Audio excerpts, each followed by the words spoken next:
Sinugod na nga pala namin magtutropa itong si Bathala Pares. Balita ko sa halagang 89 pesos mo, naka-overload Pares ka na. May only rice, may soft drinks, may yung mga mukhang penguin, no? Balik dito nga lang to sa IBP Road, dito malapit sa Commonwealth Market, dito sa Litex. Matatagpuan mo itong si Bathala. Minsan naka-costume, minsan naman hindi. Aanyayahan natin ang lahat.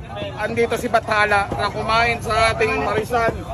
Andito na ang overload natin. 89 pesos lang yan, solid. Libre na ang soft drinks niyan, libre ang palamig. Only ang palamig yan, only rice. 89 pesos lang yan, solid, dito lang yan, kay Bathala. Bago i-serve yung kanilang Pares overload, mukha nga rin mabisa yung pagkakakat ng mga kanilang karne. Tignan mo naman yung chichorong bulaklak o tsaka yung kanilang lechon. Kaya sabi ko sa inyo, di nyo na kailangan dumayo ng pagkalayo-layo. Bukod nga sa wala gaanong pila, makakain talaga kayo agad. Ito lang yung guys, sa Quezon City, makakatikim ka na ng Pares overload na naka-only rice, tapos may free soft drinks. Tsura ng Pares overload namin. Nakadepende sa inyo guys kung gusto nyo magpa-extra ng taba. Nakatarya naman ng maayos yung chichorong bulaklak at lechon kawali ninyo. Talagang magkakatalo lang kasi